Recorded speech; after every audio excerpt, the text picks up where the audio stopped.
রাজশাহী থেকে সরাসরি যুক্ত হচ্ছেন সহকর্মী রায়হান ইসলাম। রায়হান, কটা নাগাদ শুরু হবে সমাবেশ, আর জোটের নেতারা সমাবেশ স্থলে এসেছেন কিনা এ বিষয়ে আমাদেরকে জানাবেন।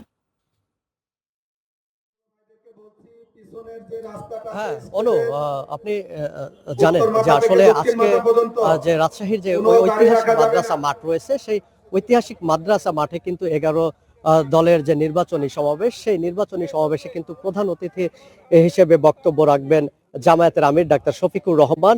সকাল থেকে আমরা দেখেছি যে এই সমাবেশকে কেন্দ্র করে দলে দলে যারা নেতাকর্মী তারা কিন্তু আসলে সমাবেশ স্থলে এসে উপস্থিত হচ্ছেন আমরা দেখেছি। আর আরেকটি বিষয় আপনাকে জানিয়ে রাখতে চাই যে সেটি হচ্ছে যে এই 11 দলের যে শীর্ষ পর্যায়ে যারা নেতারা রয়েছে তারা কিন্তু এখানে আসবেন এবং রাজশাহী মহানগর সহ আশেপাশের উপজেলাগুলো থেকে দলে দলের নেতাকর্মীরা এসে সমাবেশ স্থলে যোগ দিচ্ছেন। এর আগে কিন্তু দুপুর 2:30টার দিকে রাজশাহীর গোদাগাড়ী উপজেলার অপর একটি সমাবেশে অংশগ্রহণ শেষে বিকেল 4টা নাগাদ কিন্তু সমাবেশ স্থলে এসে যোগ দিবেন জামায়াত আমির এবং হা ভোটের প্রচারণা ও রাজশাহীর 5টি সংসদীয় আসনের প্রার্থীদের পরিচয় করিয়ে দিবেন এই সমাবেশ থেকেই।